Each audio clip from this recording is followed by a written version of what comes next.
And we are live. Welcome, everybody. Welcome to Yeah. everyone watching the replay of the show. Yeah, I guess. Screw you for not watching it live. I know. It's like everyone's we get a lot of views on these leftover. I guess there's plenty of information that is usable after the fact, but I don't know. Most of it is obviously not. So whatever. Welcome. I'm tweeting out some links here, so you're going to listen to me have some filler while the rest of these guys chat. Should you guys like to say anything while I get the links out? Yeah, I hate John. Yeah, you do. Yeah, you do. Dude, the Broncos could win this game. This is a make or break week, I think. Yeah.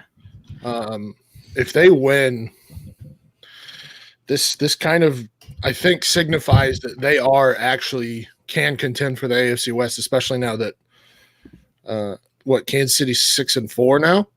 Yep. And that would put the Broncos at 4-6. And I think I think John really hopes we win because he doesn't want to see Drew Lock play. Drew Lock, he made the best throw in the history of football at practice. I don't know if you guys saw that. Yes, he did. Yeah, I'm sure. I'm starting to come around on Drew Lock a little bit just because it's kind of sounding like John Elway is not sold on Drew Lock. So now that John Elway it's like the him, exact opposite. maybe there's something to this guy. Yeah. That if John Elway doesn't like a quarterback, then he probably is actually pretty good. Nice. All right, everyone, the links are out. We can get right into injuries, news, and notes, stuff like that. Why don't we talk about the Arizona Cardinals to start? If you own David Johnson, what's the move here? Because the Arizona Cardinals, I don't know. First of all, starting in the NFL, does that really matter if there's a committee anyway? But in this particular case, they're starting Drake over David Johnson, which actually does speak volumes. Why aren't they just starting David Johnson at the slot receiver, kind of the way the Packers a couple of weeks ago used Aaron Jones that way? Wouldn't that be the way to try to salvage something here? Or is it, it's the Cardinals, so they're more than likely just going to piss this away. David Johnson's fantasy value is going to tank until he's moved elsewhere. The question is, do you think there's anything left in his tank, or do you think this is kind of it? I think there's stuff left in his tank. They just should not have rushed him back. Mm-hmm. They played him that 3 snaps that made Matthew Berry go on a goddamn rant. That was awesome. But yeah, if you why rush him back? If you know you have a capable backup and now you have Kenyon Drake, it's right now it's like, okay, how about we just don't play him at all for the next couple of weeks? Because I'm always going to argue that David Johnson is one of, if not the best route runners in the NFL among running backs. And he presents issues out of the backfield when he is right. And so Kenyon Drake does not match that whatsoever. He may not be DJ may not be the best rushing running back, but he is adequate to above average. And then you add in his elite pass catching skills. And there's not many guys, maybe CMC, that can match, or maybe Alvin Kamara that can match that. So get him healthy, get him right, use Kenyon Drake, and don't use David Johnson for the next couple of weeks. And then when he's healthy, then you can play him. Yeah, John, anything to add there? The obviously Kenyon Drake, they're facing the 49ers today. Kenyon Drake destroyed them when he came in. I don't know, destroyed. He kind of did. What has he had? 19 carries for 19 touches for 162 yards, which is saying a lot considering how San Francisco's held people. If you have Kenyon Drake, there's no worries about starting him going forward, right? There's no worry about David Johnson at all, correct? At this point, it's like Kenyon Drake every day, all day, right? If he did that to the 49ers, you're starting him against anybody, essentially, right? At this point, right? There's no reason that you can't. Yeah. Although, at some point you're going to get Chase Edmonds back and it's going to muddy the waters again. But yeah, I'm not worried about David Johnson. At this point, he's banged up. It's a bad offensive line. It's not a very good fit. Scheme wise, it's not a great it's not a great system for what David Johnson does. So, and I think that they kind of recognize that, and they're just kind of running out the clock on the David Johnson era at this point. So, yeah, I mean, I this week I've got him. I mean, he barely even is ranked, and in a week where there's some pretty bad matchups for running backs, so he still doesn't really even move the needle for me, even though he's going to be active. And going forward, yeah, I think it's going to look, the rankings are going to look like that more often than not. All right. Moving into, we actually have a question in the chat from Villa 233. He wants to know, I guess this is a flex here, Jared Cook or John Brown. I guess Stompy, I'll let you go ahead and take that one. Depends on if it's tight end premium. You can let us know, Villa, if it's tight end premium. We're going to go ahead and assume it's not, though. God, I still might take Jared Cook.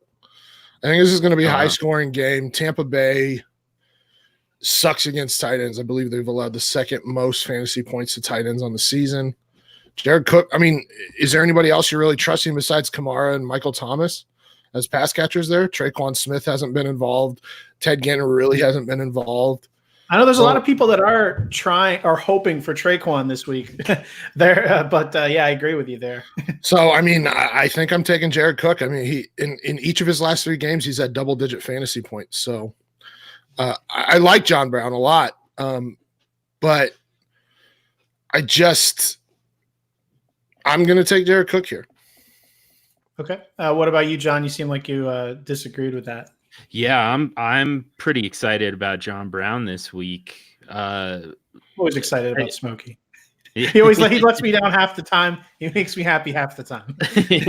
Yeah, I mean he's got a safe floor, which you can't really say for Jared Cook. I mean, the point's well taken for sure. As far as who else do you trust in that offense? The problem is, I mean, I think that it's just kind of all of that fantasy goodness is just kind of comes in the aggregate for them. I think you probably will get a little something from Traquan Smith. I think you'll get something from Ted Ginn. You'll get something from Jared Cook, but as far as a floor, I don't think there's really a whole lot there. The ceiling is better for Jared Cook, but I mean, the only thing that we're missing with John Brown right now is touchdowns. I mean, he's consistently going over 50 yards receiving every single game. We're just missing the touchdowns, and that tells me that there's some positive touchdown regression coming. Yeah.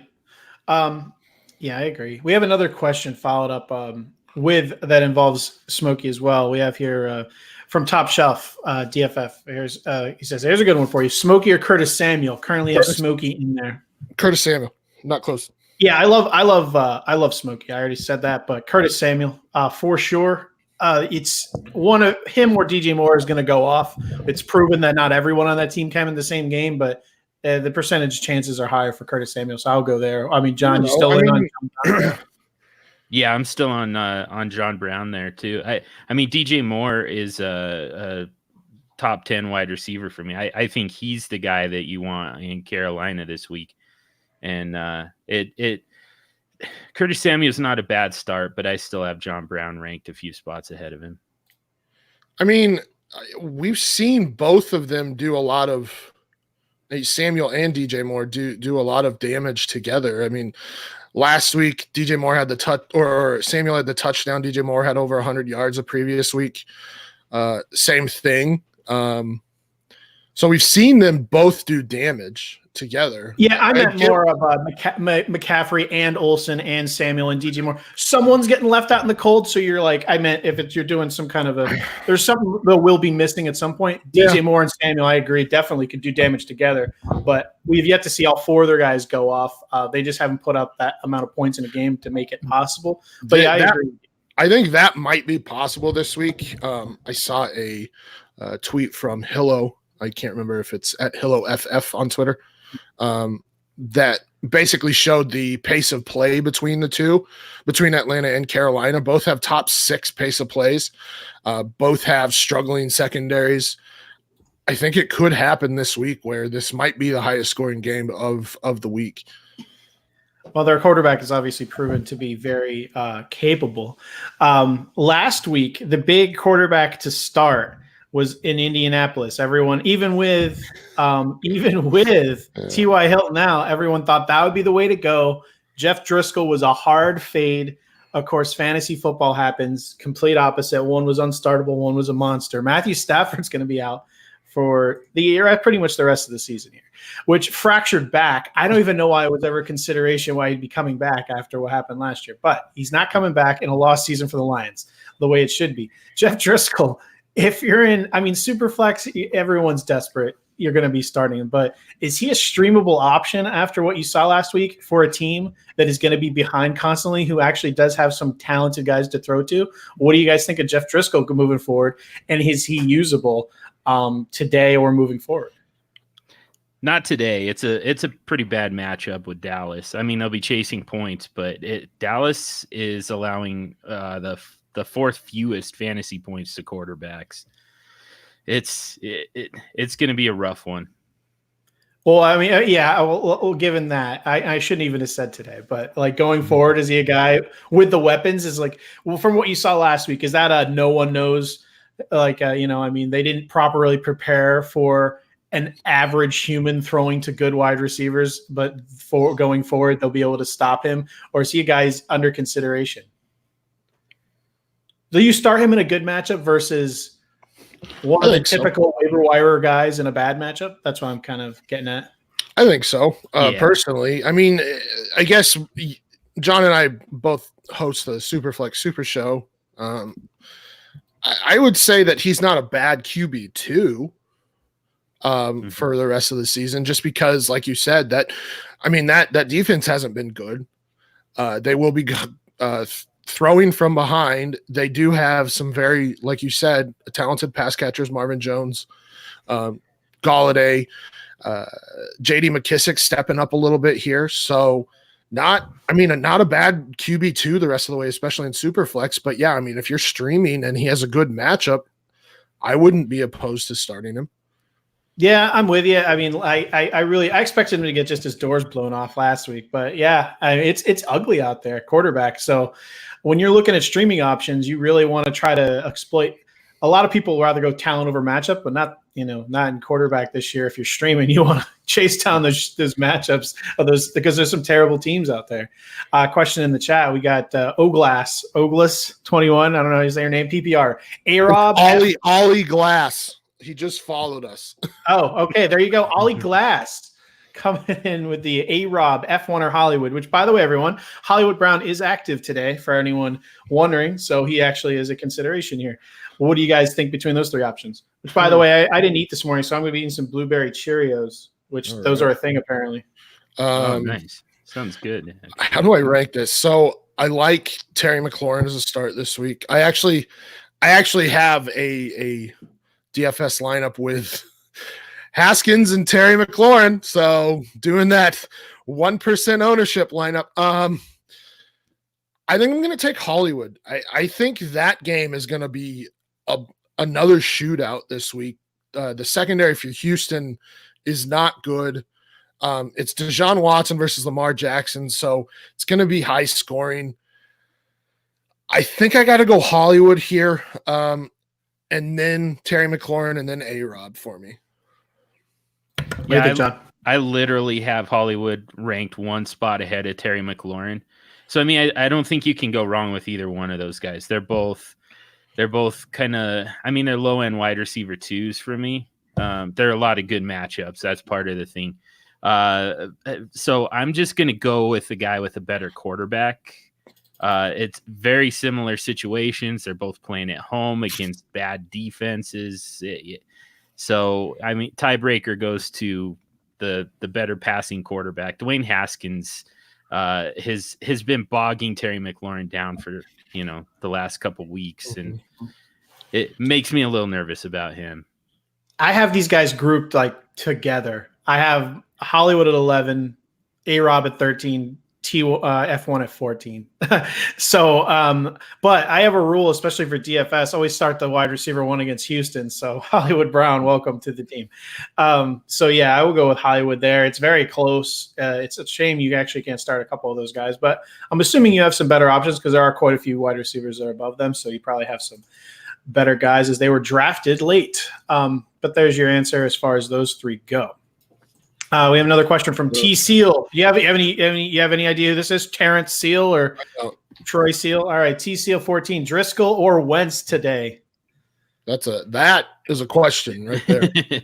We didn't mention Driscoll does not have a very happy matchup. For anyone not wondering, again, blueberry Cheerios. In case you're like, what is this eating? It's blueberry Cheerios. Neither of these guys have good matchups. Patrick Chung is out today, which makes me lean Wentz. I don't. So is Alshon Jeffrey, correct? Oh, God damn it! Well, I think it's gonna be the tight end show anyway. If this is super flex, start a position player for your second spot. Yeah, that's probably true. God. No, it's Wentz. I think I got to lean Wentz anyway because of it's going to – I mean, New England – Driscoll. Ugh. You can't get touchdowns if you score less than 10 points, fellas. Yeah, well – Plus, J.J. is going to go off. Then you know. Oh, my God.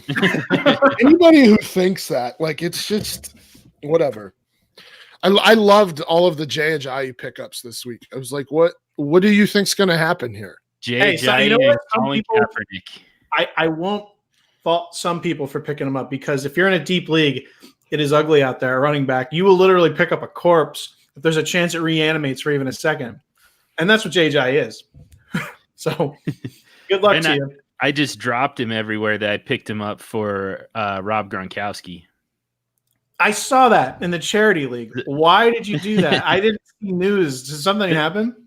He's got a big announcement coming on Tuesday morning. It's gonna be like for Gatorade or something. Didn't he have like an announcement like a few weeks ago? And ended up being that CBD oil, man. Yeah, yeah.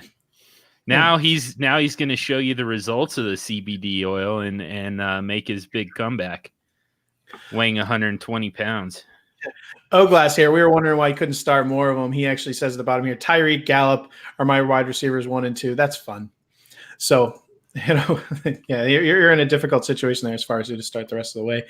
Ian Rappaport actually reported that Adrian Peterson is expected to start over Darius Geis against the Jets. If you have Darius Geis, we already talked about how ugly running back is. The Jets have proven themselves to be supremely awful, injured, and at this point, there's no point in them playing, but there's also no point in Washington playing.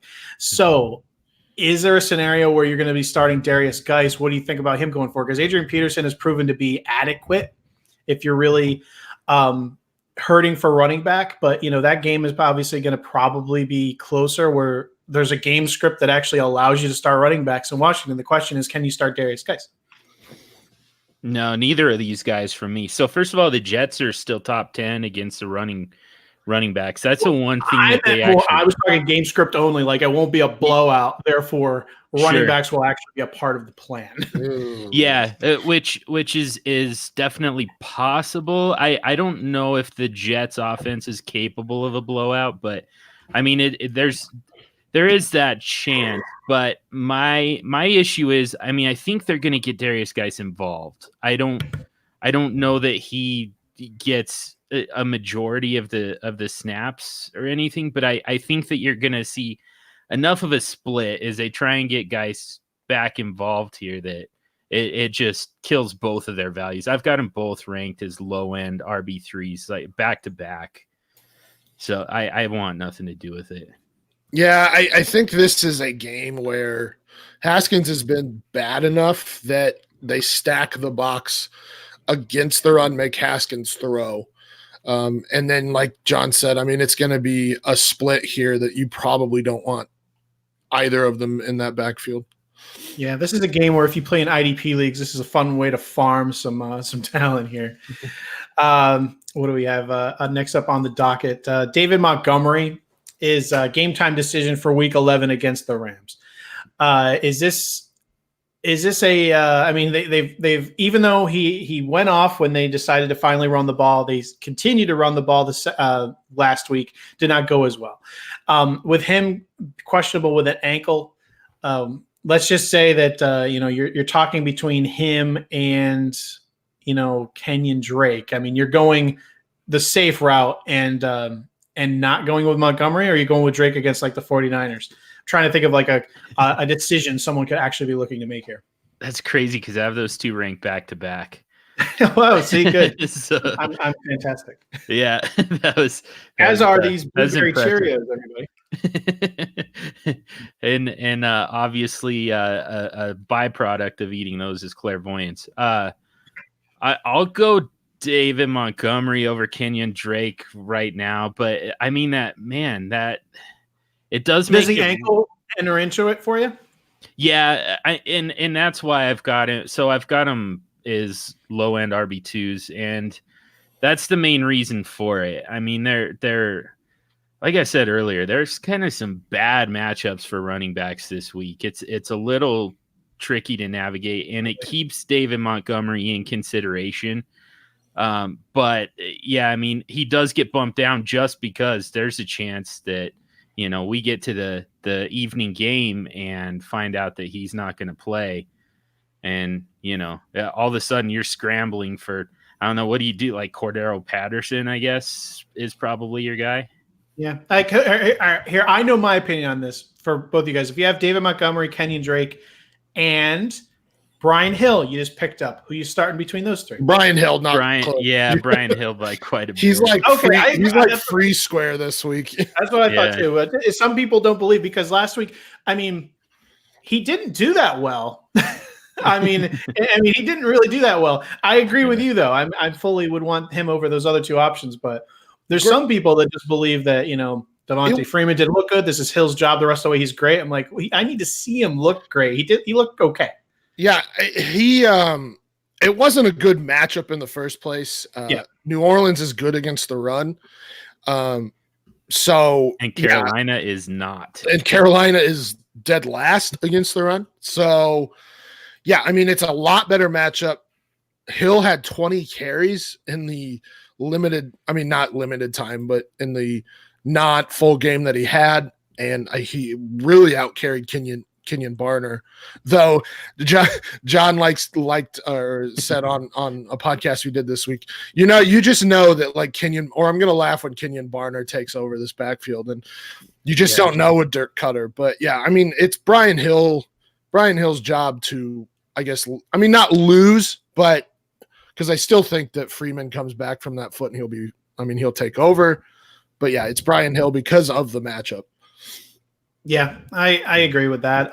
Before we move on from this, just because I think the Montgomery thing and Drake is so interesting. Let's say you have those and you also have Joe Mixon at Oakland. And then we'll throw in one more, James White at Philadelphia. I mean, I would pick Mixon over all four or all three there. Yeah, he's getting 30 carries apparently a game. So hey, something can possibly happen with 30 carries.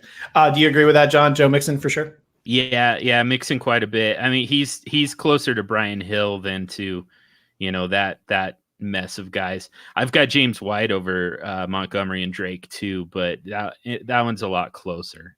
Yeah, people like to throw running backs just in the same category against the Eagles. Remember, James White's not really a typical running back. He likes to catch the ball, which you can do against the Eagles defense. You can get them with tight ends and pass catching backs are a way to take them down, kind of the same way you try to take down the Patriots. But yeah, running the ball straight up is not a great option. But James White is not obviously that. Sony Michel is going to have some issues though. So I don't like to talk about anything controversial on this show. So let's get into Colin Kaepernick for a second. Nice. This is we're talking fantasy football only. Though I had a lot of dynasty questions thrown my way. Everyone looked at the video. You can't tell anything. Everyone likes to be a scout. We weren't there. We saw him air out a couple, which looked great. But let's just assume whatever. He's going to get offered a job from someone probably to be a backup. Is this anyone you are considering in Dynasty, or is this just a situation that I don't want to say it is a media circus, it is what it is. But like any player, Kenyon Drake finally got a job. Colin Kaepernick's a different situation. Is this someone where if you're hurting for a quarterback, you pick up? No. I mean, the problem is you want to separate, the politics of it from the football. I tried. I failed miserably. Everyone just I tried like, this is fantasy only. Like, nope, we're going to bring you into something else. Not doing it. Yeah, and it's not your fault. The problem is this is all political. Like, that's all this is on both sides. The NFL doesn't want Kaepernick to play, for their political reasons. Kaepernick doesn't want to play. Like, that much is clear to me. Like, without taking sides here, just step back and look at it objectively. Nobody has any desire for Colin Kaepernick to be on an NFL roster, and that includes Colin Kaepernick. He's just advancing his platform just the same way the NFL is right now. So no, I don't think he's going to end up on a roster. I can't imagine it because nobody wants that. Me either. But if I had a dead spot on a roster, one that I literally do not care about, which sometimes you have that because if a deep enough roster, I'd pick him up only because I love to trade.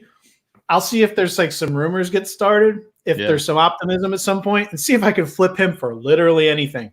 Because you can't pick up draft picks off the waiver wire, but you can flip them to people that are overly optimistic at points. So if I have a dead spot, I'd pick him up for this pure reason of trying to like turn Houdini this into a draft pick maybe. But yeah, as far as usability, I would never pick him up in the thought that he would help me at some point. Do it with Gronk or Jay Ajayi instead. Well, they're probably. Jay Ajayi, a more immediate return. Yeah, true. Yeah, well, the same reason for Gronk, right? Yeah, same kind of thing. Sam, anything to add there? You don't want to touch this with the 10-foot pole? No, it's fine. I mean, I'm not like, as you both very well know, I'm not afraid to talk about politics. I think I agree that he's probably at least rosterable in terms of the NFL. Like, he is better than probably at least half of the backups. He's probably better than a few of the starters at this point. I mean, the Broncos are starting Brandon Allen right now. It's there are some starters out there that it's like, why? I mean, Cincinnati Bengals could probably use him, but yeah, I mean, I don't think that anybody wants to take on that media circus. Like you guys said, it's not worth it when he's not like a superstar player. He may very well be a good quarterback, but when you're not expecting to play him week in and week out, and he's not expected to win you games, is it really worth it? It kind of reminds me of the, was it Michael Sam? What was his name? Michael Sam, the guy that came out gay before the draft, and it just turned into a media circus, and it's just not worth it with a guy that is good, but he's not going to win you games. Yeah, the main thing with him, I think, is, again, I'm not registering any kind of opinion here. Don't want to get into that at all. I don't. Backup quarterbacks are important now more than ever, because if your guy goes down, you need someone who's dependable, who is there every day, is willing to jump in, take one for the team, do like what needs to be done, and is willing to go back into the background once your starting quarterback is back. Like, you need someone who's dependable, who's willing to go into practice and pretend to be the other quarterback. There's like a lot of things that they have to do, and you need them to kind of like not be in the headlines, and you're just not going to get that. So yeah, I agree that I don't see it happening, but we'll see. We'll see. So moving on from that, Le'Veon Bell is going to play against the Redskins. There are some questions against that. We talked about that game earlier. Le'Veon Bell has had an incredibly disappointing season, still an RB1. Eddie, reservations about starting Le'Veon Bell, who had like a ton of stuff wrong. He was sick. He had a knee problem. He has a knee problem, rib problem. I mean, all right, if you have Le'Veon Bell, you're just starting him. Yeah. Versus like any of the other guys we talked about, like Brian Hill, Joe Mixon. Is there any group of people you consider starting over him? You did it again, by the way. My rankings go Brian Hill, Le'Veon Bell, Joe Mixon. Right in a row? Nice. 8, 9, 10. Yeah. For me, Le'Veon Bell is a plug and play every week because he gets 85% of the touches. And while he may not be getting his ceiling right now, like, his floor is there where it's like you trust him every week. Yeah. Yeah, I mean, I agree. I have him ranked quite a bit above Hill and Mixon, actually. I have Bell as my 8. I have the other guys down there in like the 15 to 20 range. So I'm still very happy to start Bell. I have him in my top 10. But, that's me. Jay Ajayi. No, get out of here. No. Not yet. Like, I don't know what you first and foremost, New England's good on defense overall. Yes. Second, I don't know what's going on with Jordan Howard. If he's active this week, he's got that stinger.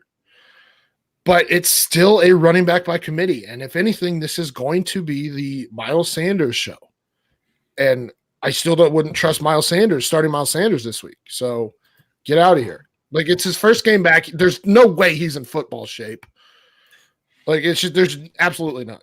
It's like, what we need you to do, guy with limited talent, is to come back without being properly prepared and get thrown in there versus the Patriots. If anything, at least that's his only advantage is they probably are not even preparing for him. If you're Belichick, I don't know, Belichick, I don't want to sell him short, but do you think they're spending anything more than a half an hour preparing for this guy? But no. Talking about we'll move on. Running back by committees. Damian Williams. After LeSean McCoy fumbled against the Packers, this job was transferred completely to Damian Williams. But Damian Williams did cough up the ball in his last game. LeSean McCoy could be back in there to make this a two-back committee again. Williams is questionable right now due to personal reasons, which I'm not sure. That's all the information I have. I don't know if anyone else has anything there. If you have Damian Williams here, their game is in Mexico City. Is this something that you are considering here, or like if you have other players, are you just trying to go the safe route? Again, the usual suspects we just brought up. Damian Williams is obviously not in that upper echelon, but any of those guys below, are you just sliding them in there instead of Damian, or are you going with him? Because if he plays at the Chargers, you got to like it quite a bit. You can arguably, I'd want to start him over Brian Hill if everything was fine. But he has he's questionable with the personal matter and the stuff with LeSean McCoy. So what do you guys think?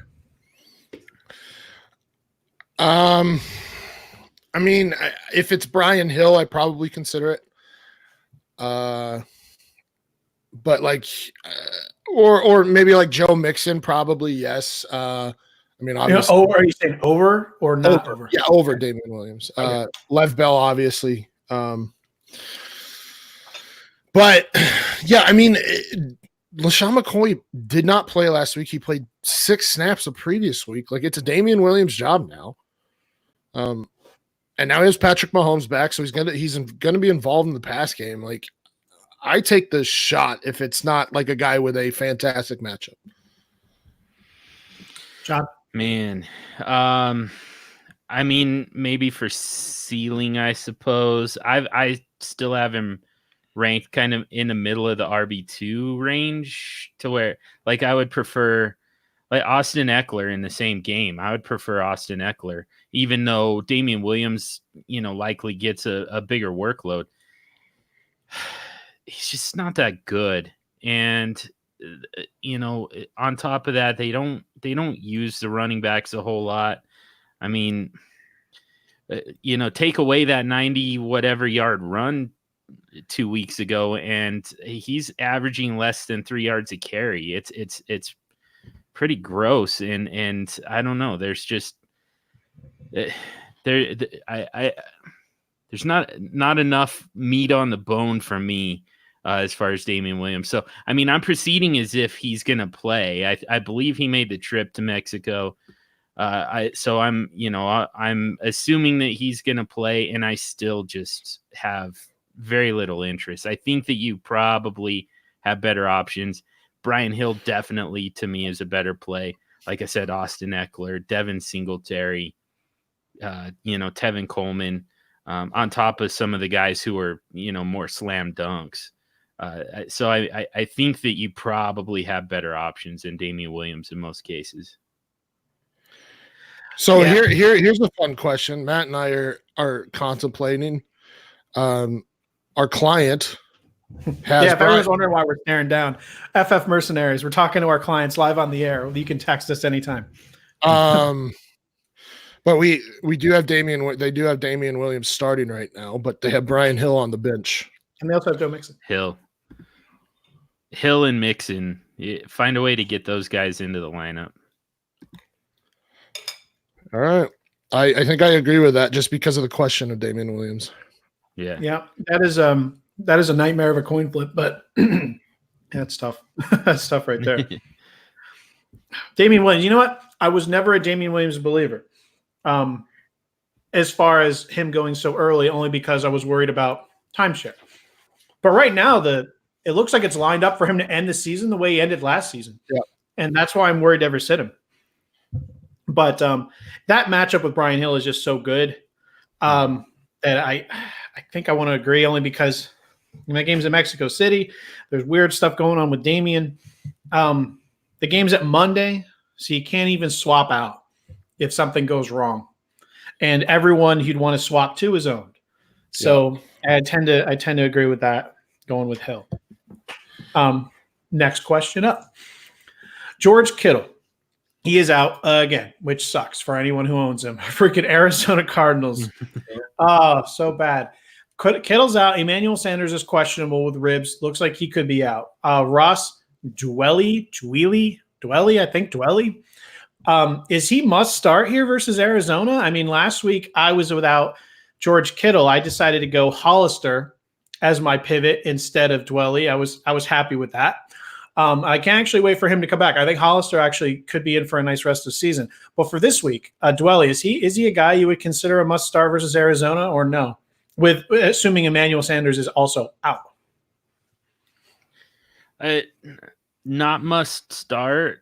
I mean, if Sanders were to miss the game, that would definitely help. That would at least bump Dwelly up into the, the low end tight end 1 range, which he's not there for me at the moment. Well, I should say to everyone, when I say must start, it's not hard to be must start for a tight end. I mean, you can be garbage and make it into the top 12 quite easily. Yeah, totally. And he's still not there for me. And I don't know that he would be. He'd be close if Sanders were to miss. It sounds like Sanders is going to play. And it's hard to figure out what that would be other than in earnest he's going to actually play. Like the idea that he's just out there as a decoy. I don't buy that with a rib injury. I mean, you're not going to have him just kind of run around and do nothing when he's struggling to breathe. I think the only way he actually gets on the field is he's healthy enough to actually play at full speed, full strength. So, Emmanuel Sanders, I think, is your number 1 guy. Deebo Samuel is number 2. You're going to see a lot of the running backs. It still kind of takes a quite a bit of depth chart maneuvering before you get to Ross Dwelly for me. Yeah, you're wrong. I rage quit about because of the Kittle news. But that's the only reason I said that. Ross Dwelly, come on. I mean, it's the Arizona Cardinals. They literally give up double-digit fantasy points to everyone. Everyone. OJ Howard had double-digit fantasy points last week. Because he got a touchdown. Here's 2 guys that are readily available on. I'm in a lot of expert leagues, and these guys are still readily available on waiver wires. Would you start Dwelly over either of the Colts guys? Because they're usually available quite a bit. I think I'd rather start either Colts guy, but I have a personal vendetta against Eric Ebron, so I probably still go Doyle over him with I can't even think of the quarterback's name right now. He's back. Can someone help me out? Brissett is back. I like Doyle over Dwelly because I don't trust Arizona. I mean, Arizona sucks, right? Dwelly kind of sucks too, but you know who also sucks? Jimmy Garoppolo. Look at this. 25.1 to TJ Hawkinson, 25.2 to Mark Andrews, 25.5 to Greg Olson, Will Disley, 18.7, Austin Hooper, 25.7, Rhett Ellison, 11.3, George Kittle, 19.9, OJ Howard, 14.7. They have allowed a double-digit fantasy game in every week but one, and that was the Cincinnati Bengals. Have they faced Jimmy Garoppolo, though? Yes. Have they? Yeah. Oh, yeah. George Kittle. But I mean, it's George Kittle. It's fine. George Kittle is a homing beacon. I mean, he's that's fine. I don't think they're changing up the offense because George Kittle's out. I think they're going to maintain the same offense. I would rather start. they really should. Incidentally, if George Kittle's out, they really should change the offense. But they're not. I mean, they're not going to in Week 11. I would rather start Dwelly because of the matchup than, I mean, a lot of tight end matchups this week. I will say he's getting severely disrespected everywhere. So I don't actually necessarily disagree with you too much. I don't know what I would do if I actually faced. Luckily, I don't really have to make that decision because the where I have Kittle out, I now have another option, so I don't have to even go that direction.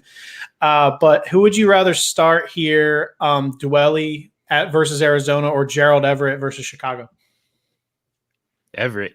Okay, because I think that's kind of the line there. Because after that, you're talking about everyone is in the same pool: Ebron, Doyle, OJ Howard, Vance McDonald, Mike Gesicki, Kyle Rudolph. They're all kind of like lumped in together. How about Noah Fent at Minnesota, who I don't believe has given up a touchdown to tight ends this year? Nope, Dwelly.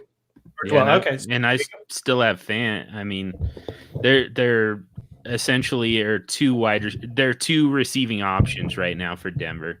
It's Sutton and it's Fant. So don't forget about your boy Tim Patrick. Yeah, I'm really. By the way, yeah, go stash Tim Patrick, but I'm not gonna expect anything from him in his first game. I love this name, the Horseman. Wants to know Ryan Leaf or Bernie Kosar? It's got to be Bernie Kosar, right? Ryan Leaf was atrocious.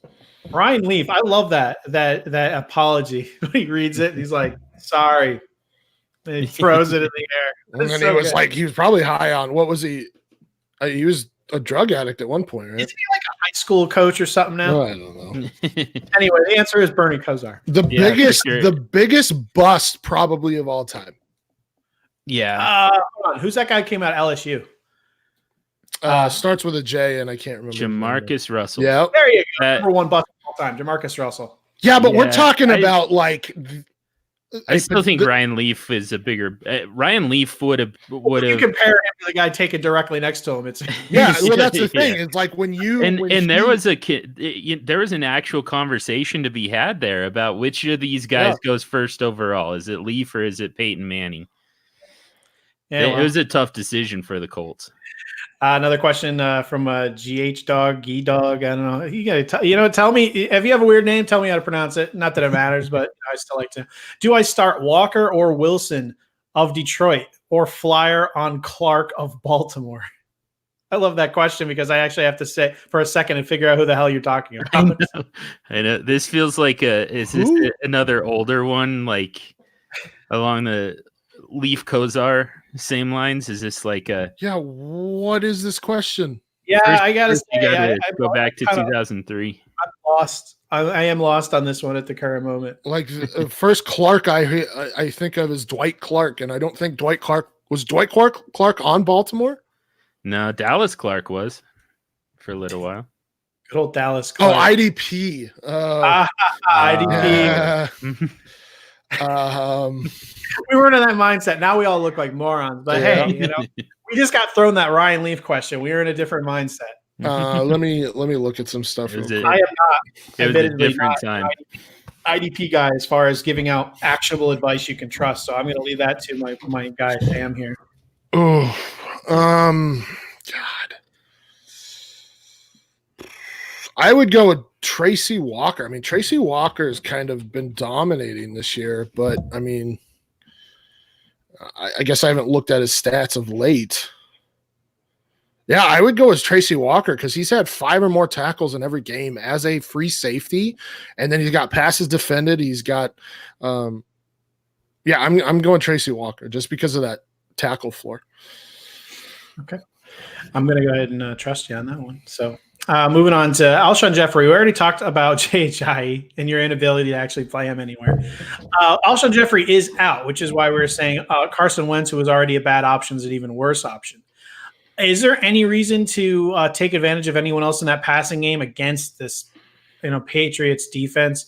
The only guy who stands out to me, who is not a secret, is Dallas Goedert, who I think that if you're going to shadow anyone, if New England is going to try to take anyone away, it's going to be Zach Ertz. So with Alshon out, you'd think that double tight end set is coming from Philadelphia. Is Dallas Goedert a guy that you are happy to start today? We mentioned all the tight ends before. Where would he really slide in? I mean, I think he's behind. He's behind Everett, he's behind Dwelly, he's behind the Indy guys. But how do you like him in that group with OJ Howard versus the Saints, Vance McDonald at Cleveland, Noah Fant at Minnesota? How do you like Goddard in that area at all? Which would still put him in the tight end 1 range.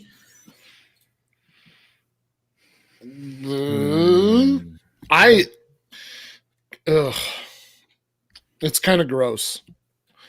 I don't like either tight end this week for Philly.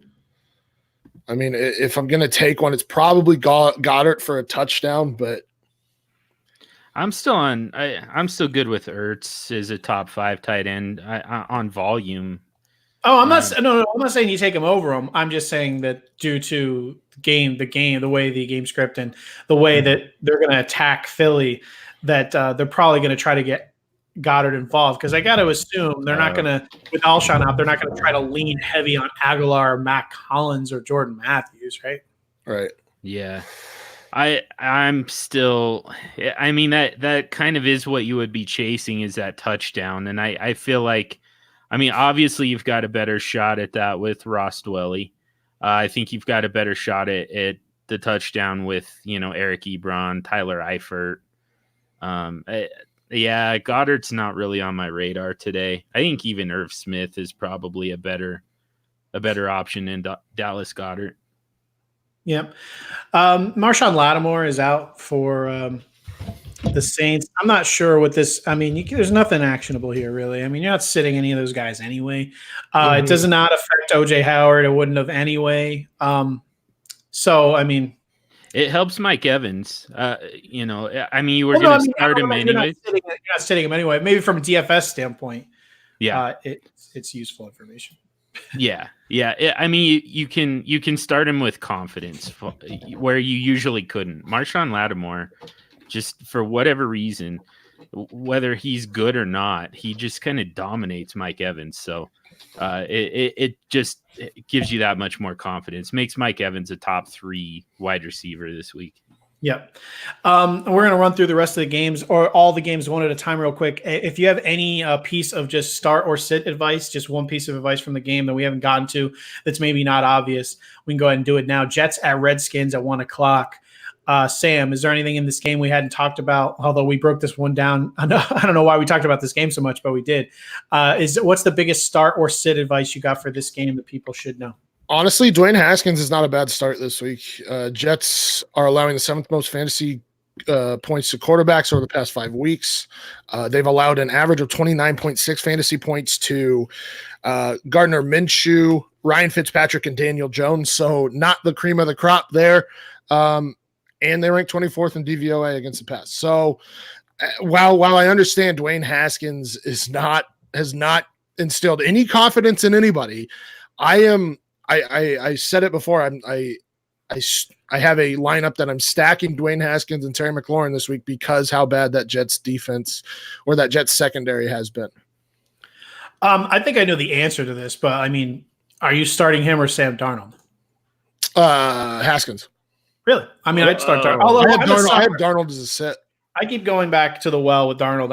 I keep expecting this huge game where everyone blows up, and I'm going to do it again against Washington. I don't know. My mind won't shut off. I think the Jets are going to put up a shitload of points in this one, but again, I'm probably going to be very, very disappointed. Man, the only quarterbacks that I have Dwayne Haskins ranked ahead of, Taysom Hill, Drew Lock, and Josh Rosen, and I rank those guys because there's at least a chance that they get on the field. That's fine. You would rather start Mitchell Trubisky at the Rams? Yes. That's an interesting one right there, actually, to be honest. Yeah, it's not good. I mean, I think that whole Hold on, who'd you say was behind Haskins? Sorry. It was 3 backup guys 3 backups. because he's being an ass. You would start Ryan Finley over Dwayne Haskins? Yeah, I think Ryan Finley's actually a pretty decent start. I don't mind Ryan Finley. It's a great matchup.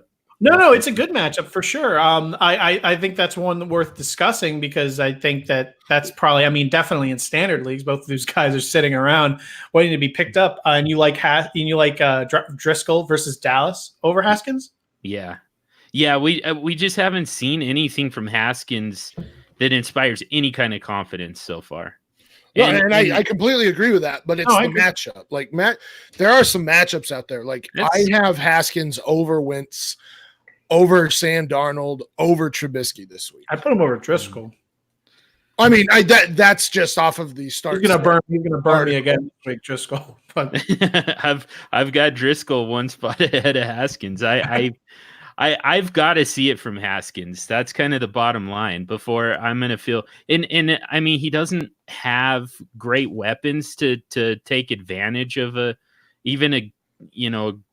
better matchup than this. I still wouldn't feel great about it. I mean, he's got McLaurin and a whole lot of nada, honestly. And he likes Paul Richardson, but that's kind of dink and dunk, and it's not. It's not chunk yardage. It's not really, red zone opportunities. I don't know. He's just going to nickel and dime his way to maybe 200 yards. Let's see. It's going to be boring, whatever it is. Jaguars, the Colts at 1:00 too. The most interesting thing we haven't dug into here is Zach Pascal. Don't know how to say his name again. He had a big game a couple of weeks ago. Last week he disappointed. But he could be due for a bounce back here. Hilton's still out. Brissett is back. What do you guys think of Pascal this week? I have him ranked in kind of a no man's land area with like Dede and Crowder, kind of like that area. But I think I like Zach to bounce back here. Where I own him, I haven't started him because I have other people I'd much rather start. But what do you guys think of Pascal as far as do you think he's going to be like the guy there for them? Or is this going to be a thing where it's just Marlon Mack and the tight ends? I mean, he's going to get AJ Bouye most of the time. I don't know what that necessarily means this year. Yeah, I don't know. I feel like there's probably better options out there, but I mean, the same game, who would you rather start, Pascal versus the Jags or Dede at Indy? Dede, because I think that's a legitimate like a problem that he could have, or throw Marvin Jones versus Dallas in there. Oh God, Marvin Jones's ceiling is higher, floor definitely lower. So, that one depends on what your roster construction really is. I mean, if you have a couple good floor guys and you want to just go for a swing, it's going to be Marvin Jones. It's probably Pascal because of volume, because he will be the wide receiver one there. And then I don't know who else Chester Rogers is there. I don't know if Paris Campbell's playing. So probably Pascal there. Anything to add there, John? No, I totally agree on it's essentially a coin flip for me between Pascal and Jones. I do have him over Dede, and it's just because it sounds like the top option for Nick Foles is probably Dede Westbrook, but I just want to see it first. All right. In the chat, Phil's blowing my mind here. Let's put his question up. Need quarterback help, PPR, 0.5. Start Patrick Mahomes or Deshaun Watson. What the hell are you doing owning both of these guys? Oh, wow. A, why'd you draft both? 2, why didn't you trade one? Yeah, I would be selling one of those guys. Is this dynasty? Phil, if you're in the chat, let us. Can you let us know a little more? Is this dynasty? Is this how many teams are there? I would love to know. But as far as who to start, I don't know. I mean, they got to be both top 3 options this week, right? Yeah, I mean, I would probably. I don't know. I want to say Watson because I get the feeling that Jackson and Watson are both going to like get up, like they're really going to rise up for each other. And I think this could be like a nice, entertaining back and forth. So I am going to go Watson there. Because also I could see the Chiefs getting up big, and that not that I kind of hate that when people say, "Oh, he's going to get up big," and that's going to really cap his ceiling. If you're up big, I usually find that you have enough you've already put enough points away where it doesn't actually end up hurting your day at all. But I hate that. Trade one of them. I mean, why? Why is that a thing? Yeah, I mean, I guess the thing for me is Patrick Mahomes. I mean, they lost the game, but he had 446 yards and 3 touchdowns. Like, his minimum yards thrown in a full game is 273 yards. His minimum fantasy points is 21.2. So it's just like, I think I agree with Watson because, like you said, it's going to be, I think, a shootout, and you're going to rely on the quarterbacks there. Because and both run defenses are actually decent. So, yeah, I'm going to go with Watson there. But they're both. You need to trade somebody. Just what are you doing? Yeah. Phil. Again, if you're in the chat, let us know more details. You can, if you don't want to say it in the chat, DM FFMercs. I just love to know more about this team situation in general. Moving on to the next game, Bills at Dolphins, also at 1:00. We've gone over most things in this game. Let's just talk about the Bills. Are you starting? You're starting Josh Allen, you're starting Smokey, you're starting Singletary, Cole Beasley, Dawson Knox, Frank Gore. Are these people that you think will have a huge bump from facing the Dolphins?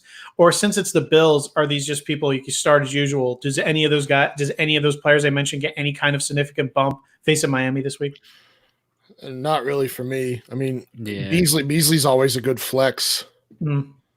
Yeah, I like Beasley like usual just because PPR, but yeah, other than that, I kind of agree. Anything else you guys see in this game that we didn't go over? I'm not really touching Gore this week, but that's more because Singletary has kind of overtaken him. That's something that a lot of people haven't gotten through their heads, so maybe it's important to remind them. Frank, I do not like Devontae Parker this week. He's going to get Tre'Davious White. That Buffalo Bills defense is good. Yeah, so but then again, it's Fitzpatrick, and he's just like, I don't give a shit about your tank, and then wins 2 in a row. So who knows? Albert Wilson Day could happen. Hey, Miami. Oh, I can't wait. Alan Hearns. What the hell are they doing? Well, that's where I was going to go. Is maybe the plug and play is Alan Hearns. Right after the ink's not even dry on the new contract. Maybe they're going to show off, why they made the investment. So you get kind of that 1 week surge. Yeah, I don't want to say the most Miami thing to happen would be the ink's not even dry in the contract and something terrible is going to happen. I don't wish injury on anyone, so I won't get into specifics, but I don't know. Miami. Cowboys at Lions at 1:00. I don't think there's anything significant that we didn't cover that is worth mentioning. Is there anything? What is your biggest piece of advice for anyone in this one? Sit Driscoll or sit was it? God, I can't even think of his name. Driscoll. Last week was not who he is. Start all of your Cowboys basically. Including Randall Cobb. Yeah, stack them in DFS. Dak Prescott's my number 1 quarterback for the week. Yeah, they should feast in that one. Texans at Ravens, and I would think is going to be the game of the day. If anything, I would say it's going to be a big game, or either that or the Ravens destroy the Texans. Just because the Ravens have shown the ability to just, jump up and do that. The non-obvious guys we haven't talked about today. You already mentioned Carlos Hyde. We already said it's not a great matchup, but the way that running back has been this year, is there a guy that you consider? Like, I think he's right there in that kind of like Kenyon Drake, David Montgomery range for most people, but I would probably put him behind there. But I mean, what do you guys think of a guy like Carlos Hyde? I've got him ahead of those guys. I mean, just barely, but he's definitely in that range. But I've got a little bit more confidence in him. Just on the, I think it's going to be a more just a better offense, which is going to give him a better game script and maybe the possibility of getting in the end zone. Yeah, the way this game is going to go, I would rather have Duke there. I don't love Ingram in this game either. I think this is going to be one through the air. So I don't like the running backs in this game at all. Okay. Falcons and Panthers at 1:00. We talked about DJ Moore and Curtis Samuel earlier in the day. Christian McCaffrey, you're never sitting. How about over on the Falcons side? Calvin Ridley, with Austin Hooper out, is this just a guy that was becoming a question mark at times because of how inconsistent he's been and how they haven't been using? Is he kind of like a must start going forward? We'll see how he performs in this one and reassess. But as far as you can tell, is just a guy you just have to play today? Yeah. I don't know how to answer this question. I would think that they would start to give him more targets, but then again, maybe Luke Stalker, it just takes the place of Austin Hooper this week. I don't know. Calvin Ridley is this conundrum where it's he can explode in weeks and then he could just be gone. So I don't know. I just can't. I would probably say you have to start him as a top 24 wide receiver, but I don't like it. Who would you rather start, him or Jarvis Landry versus Pittsburgh? Well, that game's already been over. Oh, I'm sorry. In my mind. Tyrell Williams.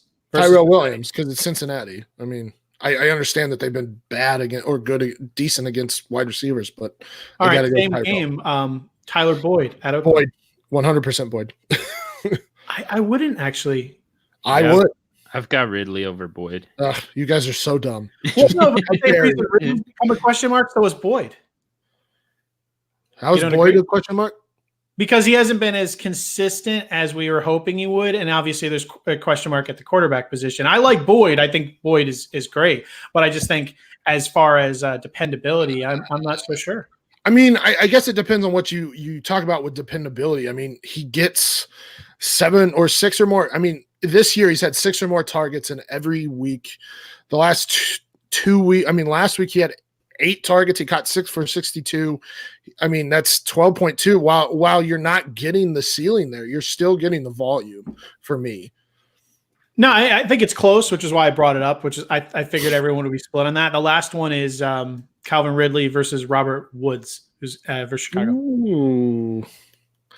That one's probably Ridley, yeah. Yeah, but quite a bit for me. I mean, Woods just has – I mean, first and foremost, that offense has not been nearly as good as it was last year. And that has affected Woods. You would think with Cooks out, Woods would get more play, but that just has not been the case. Yeah, and it's a bad matchup where, I mean, Cooper Kupp is still a really good start, but Gerald Everett is a kind of a low-end tight end one. But there's not much else that I want anything to do with in that offense. Phil came back to us about he's the one who had Deshaun Watson and Patrick Mahomes. Said he tried to trade, but I'm playing with idiots in a 10-team PPR. Which gotta love those leagues. I'm playing with idiots, savages, idiots. All right, who is it? Both were there when drafting. I grabbed Mahomes first and second round. Watson was still there, so I picked both to use one as a draft bait. No takers. Go figure. Don't ever draft that way. Ever draft that way. I do draft that way, but not in a 10-team, and I wouldn't waste my third round pick. There was one year in my home league that one of the guys drafted. I think it was Matt Ryan, Tony Romo, and Peyton Manning back to back to use as trade bait. Nobody traded those quarterbacks. It was just the dumbest thing. There's kind of no reason to. Go ahead. Sorry. No, go ahead. No, last season in an expert league at the turn, because everything I wanted was gone, I drafted, which now it sounds great, but before last season, this was not considered probably a good call. I drafted Kelsey and Ertz on the turn with the intention of trading one of them. And I didn't get what I wanted, and they ended up just destroying, and I kept them both and won that league. But that's just that I did that with the intention of doing that only because the wide receivers I wanted were gone. The running back I want, they weren't there. So I just figured they're close enough. It was just coming off a year where tight end was just brutal. So I figured I would just, grab both of them and swing it. But yeah, I don't like that strategy in general. It doesn't work out. That's why. In Superflex though, that's the way, that's the scripture. But one QB, there's kind of no reason to. I mean, you'd be just fine with Kyle Allen if you would use that first round pick on, on Dalvin Cook or Alvin Kamara, someone like that. A question in the chat here hey, Big Swaggin, what's up, buddy? Chino from FF Statistics. If you the part of the great graphics team, what are your thoughts on starting Samuel over Diggs? I actually like that a lot. I'm going to go ahead and assume you mean Curtis Samuel and not Debo. Yep. Oh yeah, absolutely not with Debo. With Curtis Samuel, I like that a lot. Man, I might do it with Debo Samuel too, but definitely Curtis Samuel. I've got Debo ranked over Diggs. Diggs has one of the worst possible matchups today, and he doesn't even have Adam Thielen to try and draw away some of the tougher coverage. I mean, he's just going to see Chris Harris all day. Yeah, I mean, so Chris Harris has turned into the shadow for a team's wide receiver one, and they have Kareem Jackson, who is a good slot or a good nickel corner, and covers the slot receivers. So yeah, it's Curtis Samuel because I don't like this matchup. I mean, we talked about at the beginning of the show, the Broncos have a legitimate chance at winning this game, and it's going to be on the back of the defense. Yep. Yeah, this defense, and it's still even a little bit underrated at this point. Yeah, because they had a couple tough games to start the season. Oakland kind of put it on them, but since then, I want to say they've been the best or the second best defense in the league over the last 7 weeks, 8 weeks, whatever it is. Yeah, I mean, I think it depends. They're at the very least top 3 with New England and San Francisco. They've been able to stop basically every aspect of the offense. I mean, running backs can get to them every once in a while, and maybe we should just talk about that Denver Broncos at Minnesota Vikings. We talked about. Kirk Cousins, it's hard to sit him, but I don't like this matchup whatsoever for the passing offense. And then Dalvin Cook is a must start every week, but his ceiling might be a little bit lower this week because of the defense they're facing. So don't love much about the Minnesota Vikings this week. You talked about Noah Fant. Cortland Sutton's a fantastic start this week because Minnesota has not been good against wide receivers. Their top 2 or their starting cornerbacks, I believe, rank like 87th and 99th in PFF grades. They just have not been good in terms of guarding wide receivers or just the pass in general. So, but you like Noah Fant in this one, John. Yeah, and it's not a great matchup, but again, it's just a matter of a lack of options. The Minnesota is very good against the run. Although they're going to be without Linval Joseph, that should help a little. But I don't know that the Broncos are going to be able to move the ball on the ground. And again, you're kind of down to Cortland Sutton. He's going to see Xavier Rhodes. That's not nearly the matchup that it used to be, but you can bracket cover him and what else do you have to take away? So just on the idea that Noah Fant, is one of essentially 2 options in the passing game, 3 if you count Phillip Lindsay. It just, to me, it leads to volume, which leads to fantasy points. I'm not sure if you guys covered this already. Would you like Cortland Sutton or Curtis Samuel? Oh, God damn. I've got Sutton. Yeah, I think I got to go with Sutton here. It's kind of close, but yeah, I've got Sutton. And in the same thing, Sutton or Michael Gallup? Gallup's such a good start today. Yeah, I might lean Sutton just because there really isn't anybody else to catch the ball.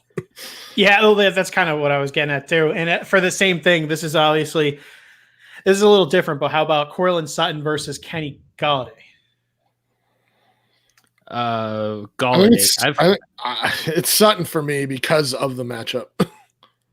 Yeah. I think I kind of like Sutton there too, just because the matchup. And yeah, if you're Dallas, what else are you doing other than trying to shut Kenny Golladay down? If you're not, what are you doing really? But I don't know. You disagree with that, John? You like Baby Tron, who apparently hates that nickname. Really, that sucks. Well, I think. Well, I don't know if he said the word hate. He said that he's Megatron's gone now. He's his own person. He doesn't like. I guess he'd rather have his own nickname. But you can't pick your own nickname, so you're stuck with it. It's been too long. Yeah. Yeah. It's a volume thing for me. Like you said, I mean, what else do you have to take away? And that tells me that, I mean, they're still going to target Kenny Golladay pretty heavily. Actually not. Who'd you like most out of that group, John? So it goes Golladay, Gallup, Sutton for me. Okay, all those guys. Where do you slide in John Brown, who in the beginning of the show you were telling us how much you loved him today? In between Gallup and Sutton. Okay, so he's right there in that group. Okay, yeah, interesting. Did you guys jump? Sorry, before I untimely left the show, did you guys jump right into the Broncos Vikings? Did we already talk about the Saints Buccaneers? We did not.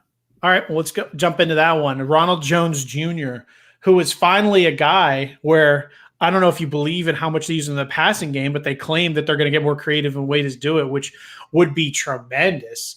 Especially for anyone like me who took a flyer on him in Scott Fishbowl, who really could use his help down the stretch.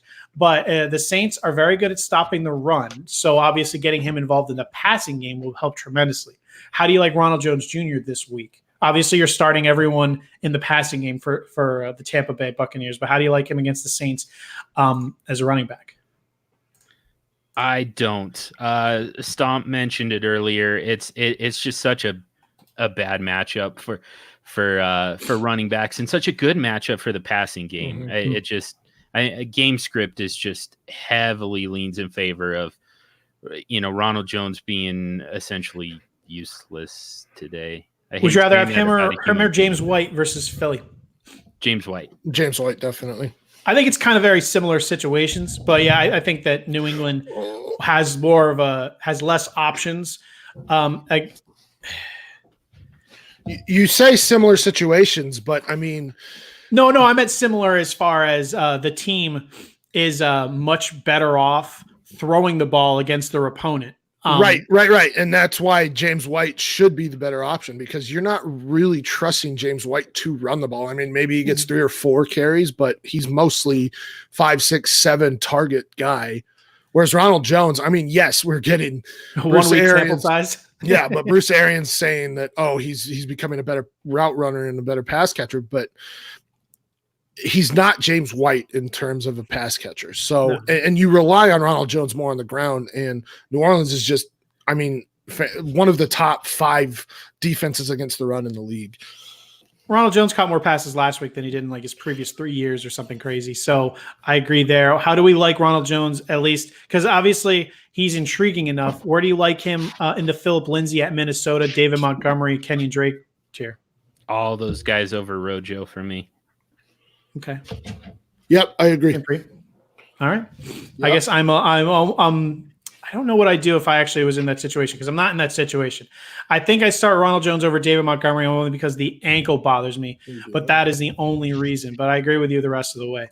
Anything else in this game we didn't cover? We didn't talk about the Saints much, but I know we talked about Jared Cook a little bit. I had some questions sent my way about Ted Ginn. Because obviously Tampa Bay can be thrown on like crazy. We talked about Jared Cook, Traquan Smith. If you are trying to take a flyer on anyone who's not owned in this offense, like Traquan, Ted Ginn, like who stands out to you as a guy that you try to sneak in there and get some points? Okay. Yeah, Ginn for me kind of is the deep threat, the field stretcher, and I think that they'll take some shots. I mean, Tampa Bay lets you do whatever you want in the passing game. So I think Ted Ginn has the best chance to, of anyone not named Michael Thomas or Alvin Kamara to get in the end zone. He's kind of a sneaky flex consideration for me. I still think there are better wide receiver considerations out there. Auden Tate, I think, is a better start. Cole Beasley, Zach Pascal. Those are all guys that I think are better. Deebo Samuel, those are better lotto tickets today, but I think that Ted Ginn is definitely in that conversation. I mean, he's a home run swing. That's all you're looking for. Like you're looking for one deep touchdown, basically. So if that's the case, fine. I mean, but at the end of the day, like it's because he only has, I think, a maximum of 3 targets this season. So I'm just not I'm not really trusting anybody or trusting him unless like you're desperate and need a flex play. Yeah, I think John said it well. There's so many other options on most waiver wires. I mean, give me Auden Tate over him. Any of those guys. I mean, give me a lot of weird flyers on other teams. Cardinals at 49ers. Someone who's become borderline must start is Kyler Murray. He was starting to show what a juggernaut he can be, but he's facing the 49ers this week, which is obviously an awful matchup. If you own Kyler Murray this week, is this something where you'd be trying to look elsewhere? Because I mean, there are quite a few people that, at least in standard leagues, there's a lot of options in the waiver wire that have better matchups. Like, for instance, the guy facing him, Jimmy Garoppolo, has the opportunity to face Arizona, but albeit without his weapons. I've seen quite a few people that have Jimmy Garoppolo ranked in their top 5. Fantasy Pros, I think, has him in their top 5 of the their aggregate results there. There's no way I'm starting Jimmy Garoppolo over Kyler Murray. I don't care what the matchup is. Obviously, this is a bad matchup, but what do you guys feel about Kyler Murray this week if he is on your roster? Are you just rolling the dice with him and his upside, or are you trying to go another direction on the waiver wire if you can? Kyler Murray, by the way, looked probably the best a quarterback has looked all season against San Francisco 2 weeks ago. So I'm not real scared of him. I mean, in a 1 QB, I think you can probably find a better option. Kyle Allen, you mentioned Jimmy Garoppolo, Derek Carr. You would start Jimmy G over him? Yes. Even if Kittle and Sanders are out? Mm-hmm. Yep. Yeah, and I mean, so it sounds like Sanders is going to play, but yeah, I mean, Deebo Samuel's kind of stepped into a role where Garoppolo seems to trust him. They'll still dump it off to the running backs. They're not hurting for weapons. So yeah, Garoppolo just, I mean, it's the absolute best matchup for a fantasy quarterback. So he's pretty firmly top 10 for me. It sounded like you agreed all the way with that, Sam. Yeah, I mean, listen, Kyler had a good game 2 weeks ago. I don't know if I expect the same thing. His rushing floor is a lot lower than I think a lot of people expect, and that's because he can't break tackles. Like he's just so small. So yeah, I mean, I don't know if I expect the same thing that he put up in week 9. So I actually have him as a sit this week among QBs. I would honestly. Well, maybe Dwayne Haskins, maybe not. Maybe I'm not that bold. But, yeah, I mean, guys like Derek Carr, Jimmy G, I think are good starts above Kyle Allen, are good starts above Kyler Murray this week. All right. Moving on to the Eagles. The Patriots at Eagles. We kind of beat this game to death with a brick. But there's some people we didn't really talk about, mainly the other pass catchers on the Patriots, other than Julian Edelman and James White. Obviously, the Eagles can be beaten. How do you guys like Philip Dorsett today? And I guess how much do you like him versus the Eagles secondary? Let's throw him in there like with that group we talked about earlier. Zach Pascal, Dede Westbrook, Marvin Jones. Do you think he belongs up there with them? Not necessarily. Yeah, not quite. Well, and I just with Mohamed Sanu there and him having already been used and coming off of a bye week, I definitely don't like it coming off of that bye week with Sanu there. Yeah, okay. Yeah, I agree. I've got Sanu ranked quite a bit ahead of Philip Dorsett.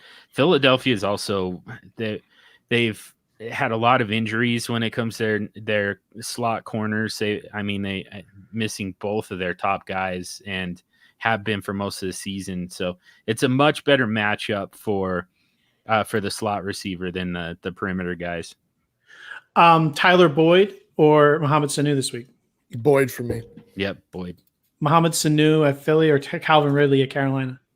Probably Ridley. Yeah, Ridley. Okay. I think I don't really have any others that I'm really happy with there. You're starting. How about this? Mohamed Sanu or Mike Williams versus Kansas City? Sanu for me. Yeah, Sanu. By the way, I also have Sanu over Allen Robinson, Stephon Diggs, Christian Kirk. Okay. Well, that kind of sums it up.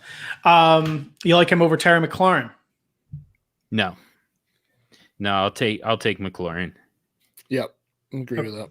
All right. Moving on to the Bengals at Raiders. Hunter Renfrow, who's like silently been one of the target monsters, like silent target monsters of like the last few weeks. They love him. Obviously, everyone always talks about Derek Carr and his ADOT. Tyrell Williams is obviously the guy there. But how do you like Hunter Renfrow as a bye week fill in or just a PPR plug and play in your flex versus the Cincinnati Bengals, who obviously they're bad all the way around, but Josh Jacobs is obviously going to feast against them. But again, Hunter Renfrow, what do you guys think of him as a PPR plug and play? Yeah, he's a decent one. He's kind of a low end flex for me, but we just talked about Philip Dorsett. I'd prefer Hunter Renfrow. I think it's a better matchup. He's one spot below D.D. Westbrook for me, so he's kind of in that range, right around the low end wide receiver 3 flex type guys. I think he's that one of those weird guys where if you look at your matchup and if you think it's going to be close, you grab a guy like Beasley or Hunter Renfrow and try to get those extra points, even though maybe you don't anticipate getting to the end zone, but you're getting some points versus grabbing a guy like Ted Ginn, where you really are hoping for like a home run swing to get you like that 12 points. Are you like, are you any more confident in Renfrow, either of you, than him just kind of being that like plug and play for points like Beasley, Randall Cobb, something like that? I think that's probably the best comparison. Yeah, I high floor, low ceiling. Maybe he gets in the end zone, but give him 6 targets, he catches 5 for 50 yards, and you have a double-digit fantasy game right there. Yep, I agree. Anything else in this Bengals Raiders game we didn't talk about? I know I mentioned Auden Tate earlier against the Raiders with the Ryan Finley in there. How do you like this Bengals offense? Is there anyone you would actually in a bye week plug that you would have confidence in aside from Mixon and Tyler Boyd? Eifert's not bad. The Bengals have not been, the Raiders have not been good against tight ends. They rank 3rd in fantasy points given up to tight ends this season. 4th. So yeah, I mean, if you're looking for a plug and play tight end, Eifert's not the worst thought. Who's the worst thought? I don't know. I know I'm putting you on the spot. Trey Burton. Trey Burton. Yeah, like Trey Burton. I was speaking of that. Actually, before we move on to the Bears or Rams, anything you wanted to add on the Bengals Raiders? We kind of took the game for all it's worth so far. Yeah, that's pretty much it. Auden Tate still is. If I don't know if he's still kind of a waiver wire type of guy in most he standard leagues, but yeah, he should be owned. I don't know what his ownership is, but he's a good plug and play type of guy. He gets basically 6 targets or more a game, and when you're playing the Raiders, who lost another safety in Carl Joseph this week, that secondary got worse. So not a bad flex play. Earlier in the day, we threw a bunch of guys together in a tier. Damian Williams at the Chargers, Brian Hill at Carolina, Joe Mixon at Oakland. Let's throw Todd Gurley versus Chicago into that group, who for most people you'd think would be a slam dunk over them. For me, he's just not. What do you guys think of at the Bears at Rams? Because we talked about most of the players in this game. What do you think about Todd Gurley versus Chicago? This is where they're most vulnerable on that defense is against especially with the injuries, yeah. The run, yeah. And yeah, I mean, especially with like Akeem Hicks out. So I mean, they've allowed the 9th most points to running backs on the season. Todd Gurley's still getting like 70% of the snaps, still getting most of the touches on the ground. So he's probably a top 18 play this week for me. Well, no, I agree with that. But for that, he's still behind those three guys. I said Damian Williams, Brian Hill, Joe Mixon. I have him behind all three of them. I would play Gurley over Williams because of the question if he plays on Monday night. Yeah. Oh, yeah. I forgot about the Monday night thing. I hate that crap. I having question marks on Monday night, so I can agree with you there. But would you put him behind Hill and Mixon for the week? Probably, yes. Yeah. The Mixon stuff is always sad, but again, 30 carries you can't ignore. Yeah, and really, I mean, he's had 17 points in each of the last 2 weeks. Though Oakland has been good against running backs this season, or relatively good, I should say, against running backs this season. They still give up points to him. I mean, last week they gave up 20 and 13 to Gordon and Eckler. So, yeah, I mean, Mixon is the RB1 there. He's the only one that's really getting any touches. So, yeah, I mean, Mixon gets probably 20 plus carries, hopefully gets like 5+ targets, and you have a top 12 option right there. Yeah. Allen Robinson gets Jalen Ramsey. We already talked about him. We talked about David Montgomery and his ankle issues. Robert Woods, we're not a huge fan of in this game. That pretty much sums everything up. Mitchell Trubisky. We talked about him a little bit, and I don't want to talk about him a whole lot. Who the heck would want to? But since we're getting into this, where would you kind of rank him for the week as far as desperation plays? Is he a guy where would you start him in Superflex, or is he that tier where you would start a position player? Well, so Superflex is if you have a top 24 option, you're probably starting them as at least a QB2. Is he a top 24 option? That's the question. I think he could be just outside of there. Yeah, I don't know if there's any worse like combination of talent and matchup this week.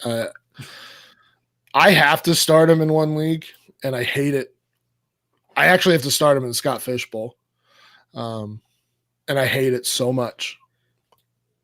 Well, good luck to you. Would you rather start Trubisky versus the Rams or Ryan Fitzpatrick versus Buffalo? Ooh, I've got Trubisky one spot ahead of him. There's your one that's worse. Jesus I'll Christ. find it. Challenge accepted. And below them is Jeff Driscoll and Dwayne Haskins. I'm not so sure I wouldn't rather start Driscoll over both of them. I swear to God. Yeah, it's going to be a gross game. I think. I don't like this game whatsoever. But it's not real likely that you've got a better non-quarterback than Mitch Trubisky.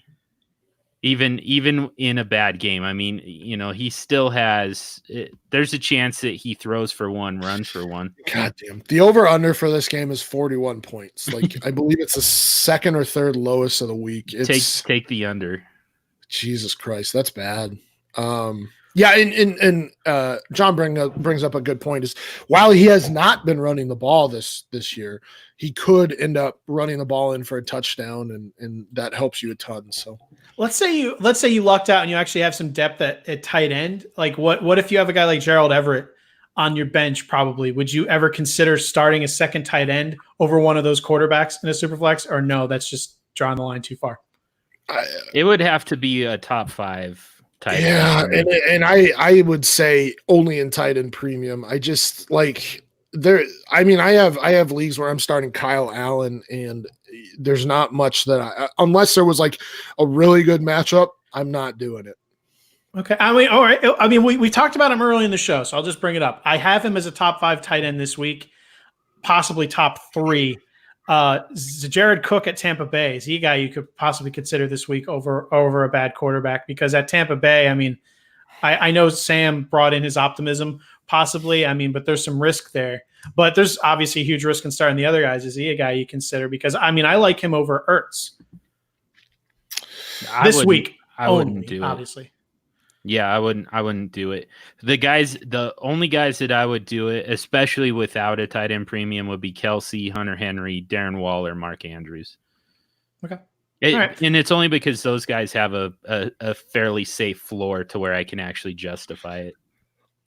All right. I think it's worth talking about though, because a lot of people think that a lot of people think in Superflex you got to start 2 quarterbacks, and that's not necessarily always the case.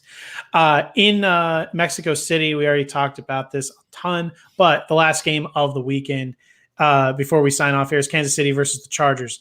Anything interesting here before the games kick off? I mean, start everybody that you necessarily would start for Kansas City. For the Chargers, I'm not starting Mike Williams if I can avoid it. Yeah, Austin Eckler, it ends up being – this is one of the most startable weeks he's had since Melvin Gordon came back.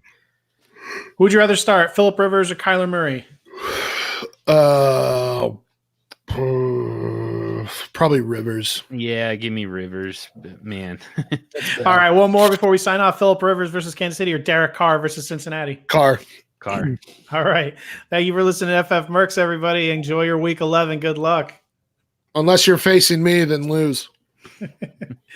All right. See you, everybody.